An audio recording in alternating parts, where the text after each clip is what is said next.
राहुल गांधी ने जिस प्रकार से एक तो कहा कि 28 किलोमीटर की यात्रा में उन्हें कहीं पर भी नफरत नहीं दिखी, और फिर अपने ही बयान को कॉन्ट्रडिक्ट करते हुए उन्होंने कहा कि देश का मीडिया, देश के लोकतंत्र का चौथा स्तंभ जो है वो हिंदू मुसलमान करवाता है।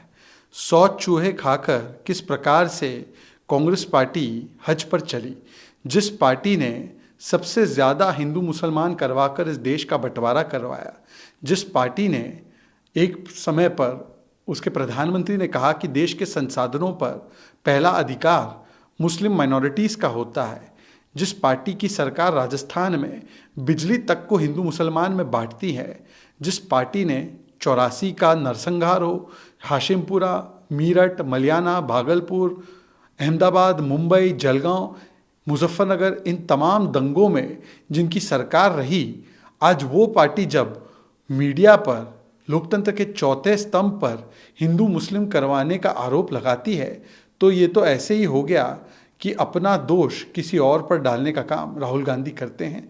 और ये राहुल गांधी की पुरानी आदत है। उनको तो बताना चाहिए कि उनकी सरकार जहां राजस्थान में है वहां पर करौली का दंगा हुआ, मुख्य आरोपी आज तक पकड़ा नहीं गया। आज तक छाबड़ा का जो दंगाई है, चाहे झालावाड़, टोंक, भीलवाड़ा, अलग अलग जगहों पर जहाँ दंगे हुए हैं, तो वो राजनीति हिंदू मुसलमान की सबसे ज़्यादा अगर कोई डिवाइड एंड रूल करता है तो कांग्रेस पार्टी करती है।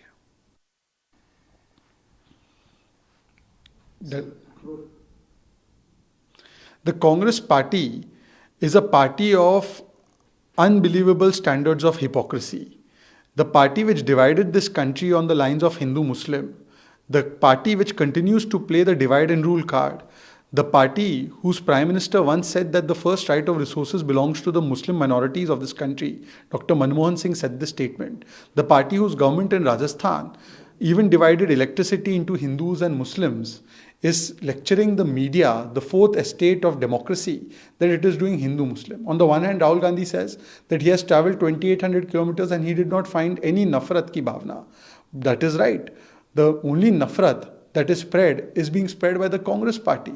It is not nafrat की बाजार में मोहब्बत की दुकान. It is in fact Congress party's नफरत का सामान.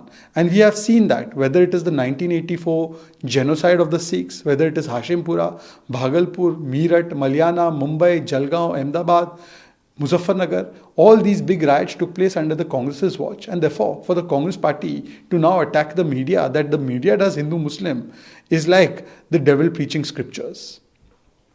में राहुल गांधी भाषण के दौरान उन्होंने ये भी कहा कि ये जो सरकार है मोदी की सरकार नहीं है, ये अंबानी अडानी की सरकार है और जो देश में बेरोजगार हैं वो पकौड़ा तलने को मजबूर है। राहुल गांधी के सिद्धांत और हाथी के दांत खाने के अलग दिखाने के अलग होते हैं।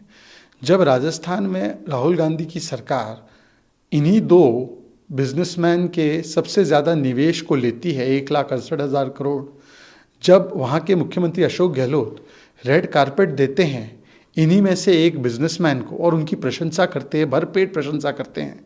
जब महाराष्ट्र में एमवीए की सरकार थी और दिघी पोर्ट इन्हीं समूह को दिया जाता है, राजस्थान में सोलर पावर प्लांट दिया जाता है, यूपीए की सरकार थी तब एसईजेड प्रोजेक्ट से लेकर लाखों करोड़ों के लोन दिए जाते हैं, तब वो चमत्कार होता है। और अगर कोई और सरकार के तहत इन समूह को अगर कोई प्रोजेक्ट मिलता है, फेयरली मिलता है, नियम कानून के पालन करते हुए मिलता है, तब वो गुनहगार बन जाते हैं।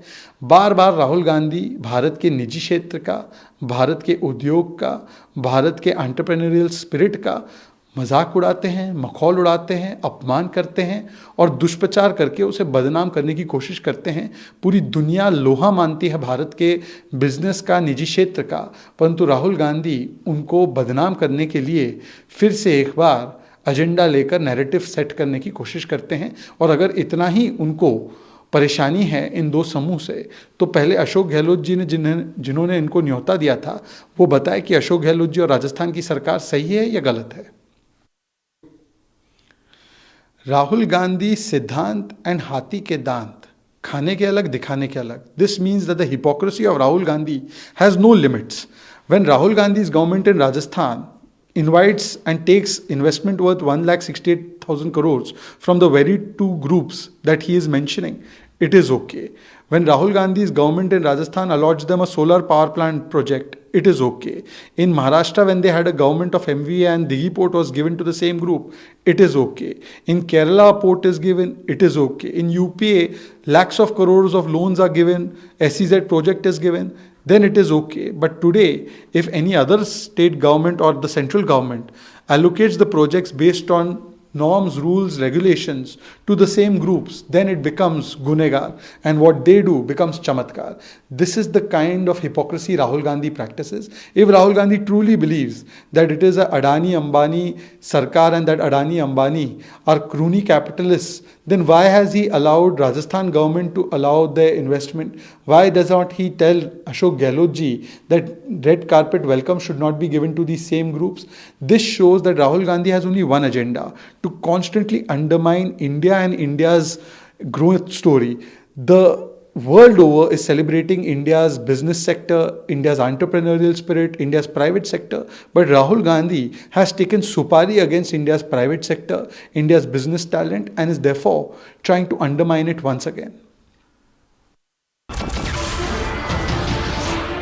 नमस्कार, मैं हूं मानक गुप्ता। अगर आपको हमारा ये वीडियो पसंद आया हो तो इसे लाइक और शेयर जरूर करें, और हां, हमें सब्सक्राइब और फॉलो करना ना भूलें ताकि आप देश और दुनिया की कोई खबर मिस ना करें। तो जुड़े रहिए हमारे साथ और देखते रहिए न्यूज़ 24।